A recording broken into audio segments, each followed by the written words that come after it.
হযরত মুসা আলাইহিস সালাতু ওয়াস সালাম একবার তার উম্মতের সামনে বক্তৃতা করতেছিলেন, ওয়াজ করতেছিলেন। মুসা আলাইহিস সালাম তার উম্মতের সামনে, তখন এই ওয়াজের ভিতরে তার একজন উম্মত হযরত মুসা আলাইহিস সালামের জ্ঞান গর্ব কথা শুনে, বক্তৃতা শুনে ওই লোকটা বলল, ও আল্লাহর নবী মুসা, আমি তোমার কাছে জানতে চাই এই জমানার ভিতরে সবচাইতে বড় জ্ঞানী ব্যক্তিকে, সবচাইতে জ্ঞান কে রাখে? হযরত মুসা আলাইহিস সালাম এই ব্যক্তির কথা শুনে তিনি কোনো চিন্তা না করে সঙ্গে সঙ্গে তিনি বলে ফেলেছেন, এই জমানার ভিতরে সবচাইতে বড় জ্ঞানী হলাম আমি। মুসা আলাইহিস সালাম যেহেতু নবী, তিনি জানতেন, কারণ আমার চাইতে তো বেশি আর জ্ঞানী কেউ হতে পারে না। এই কথাটি আল্লাহ পাক রব্বুল আলামিনের পছন্দ হয় নাই, আল্লাহ পাক পছন্দ করেন নাই। হযরত মুসা আলাইহিস সালামের তো বলা উচিত ছিল যে আল্লাহই ভালো জানেন যে সবচেয়ে বড় জ্ঞানীকে। এই কথা না বলে তিনি সরাসরি বলে ফেলেছেন যে আমি হচ্ছি সবচেয়ে বড় জ্ঞানী। কারণ কে জ্ঞানী আর কে জ্ঞানী না এটা কে ভালো জানে? আল্লাহ। কারণ আল্লাহ তো সবাইকে জ্ঞান দান করেন না। যদিও এই জমানায় সবচেয়ে বড় জ্ঞানী ছিলেন হযরত মুসা আলাইহিস সালাম, আল্লাহ পাক বললেন, মুসা তুমি জ্ঞানী মনে করছো, কিন্তু তোমার চাইতে আরো একজন জ্ঞানী আছে। মুসা আলাইহিস সালাম বলেন, আল্লাহ আমার চাইতে বড় জ্ঞানী আরো আছে, তাহলে আমি ওই ব্যক্তিকে দেখতে চাই। ওই ব্যক্তির পরিচয় যাও, তার সাথে আমি সাক্ষাৎ করব। আল্লাহ পাক রব্বুল আলামিন তখন বলে দিলেন, তুমি যদি দেখতে চাও তাহলে যাও, দুই দরিয়ার মধ্যস্থলে একজন লোক আছে, আমার একজন প্রিয় বান্দা আছে, ওই ব্যক্তি হচ্ছে তোমার চাইতে জ্ঞানী। মুসা আলাইহিস সালাম তখন প্রস্তুতি নিয়ে ওই জ্ঞানী ব্যক্তির পরিচয় পাওয়ার জন্য, তার সাথে সাক্ষাৎ করার জন্য তিনি রওনা দিয়েছেন। হযরত মুসা আলাইহিস সালাম এই ঘটনা কোরআন শরীফের ভিতরে আল্লাহ পাক বর্ণনা করেছেন। তিনি যেতে যেতে গিয়ে দুই দরিয়ার মাঝখানে, সূরা কাফের ভিতরে ঘটনা আছে, দুই দরিয়ার মাঝখানে এক ব্যক্তিকে তিনি পাইলেন। আল্লাহ পাক বলে দিলেন যে ওই জায়গার ভিতরে গিয়ে পাবেন। মুসা আলাইহিস সালাম ওই ব্যক্তির সাক্ষাৎ পেলেন। উনি ছিলেন হযরত খিজির আলাইহিস সালাতু ওয়াস সালাম।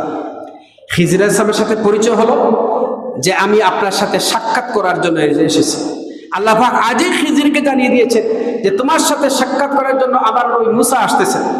পরিচয় হওয়ার পরে বলল যে আমি আপনার সফর সঙ্গী হব, আপনার সাথে আমি চলবো। আপনি যে জ্ঞানী, মনে মনে বললেন আমি তো পরিচয় পাইতে হবে, আমার চাইতে আপনি জ্ঞানী। রওনা দিয়েছেন। সামনে গিয়া পাইলেন একটা দরিয়ার মতন। তো দরিয়া কিভাবে পার হবেন? হঠাৎ তারা দেখেন একটা লোক নৌকা নিয়ে আসছে। হযরত খিজির মুসা আলাইহিস সালামকে নিয়ে ওই নৌকার উপরে উঠলেন। নৌকার উপরে উঠে তারা চলতেছে।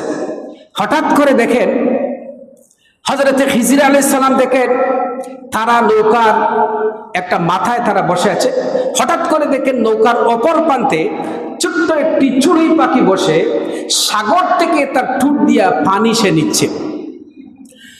হযরত খিজির আলাইহিস সালাম মুসাকে বলেন, ও মুসা, দেখো, তাকাইয়া দেখো ওই ছোট্ট পাখির দিকে। এই পাখিটা তার ছোট্ট ঠোঁট দিয়া সে দরিয়া থেকে পানি নিচ্ছে। বলো তো দেখি এই পাখিটা দরিয়া থেকে তার ঠোঁট দিয়ে কতটুকু পানি নিয়েছে?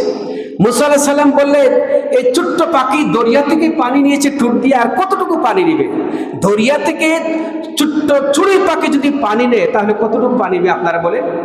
ছোট কিনা? একদম কম। কত কম পানি নিয়েছে।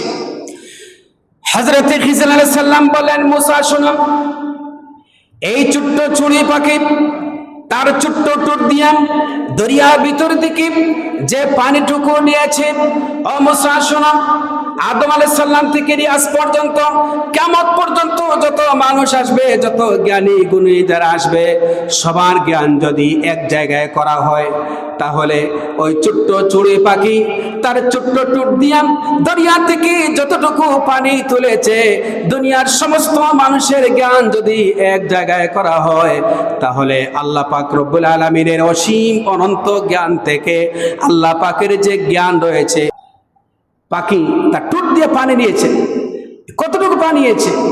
সমস্ত মানুষের জ্ঞান এক জায়গায় করলে আল্লাহ পাকের অসংখ্য অগণিত জ্ঞানের তুলনায় সারা দুনিয়ার মানুষের জ্ঞান হবে ওই ছোট্ট পাখি যে পানি নিয়েছে ওই পানির মতো হবে। আল্লাহু আকবার বলেন।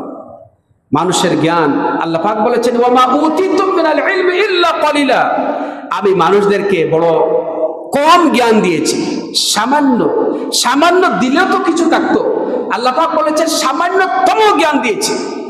আজকে মানুষেরা এই সামান্য জ্ঞান পেয়ে আজকে মানুষ কি করছে, সারা দুনিয়াকে মুঠের ভিতরে নিয়ে আসছে সামান্য জ্ঞান দিয়া। চাঁদে যাচ্ছে, মঙ্গল গ্রহে যাচ্ছে, নতুন নতুন প্রযুক্তি আবিষ্কার করছে মানুষেরা। মানুষের এই সামান্য জ্ঞান যদি দিয়া সারা পৃথিবীকে যদি চমকিয়ে দিতে পারে, এত নতুন নতুন প্রযুক্তি যদি আবিষ্কার করতে পারে, তাহলে এই মানুষদেরকে আল্লাহ পাক যে জ্ঞান দিয়েছে, তাহলে সেই আল্লাহ পাকের কত জ্ঞান আপনারা একটু চিন্তা করুন। সুতরাং জ্ঞানের বড়াই করা যাবে না, জ্ঞানের অহংকার করা যাবে না। আল্লাহ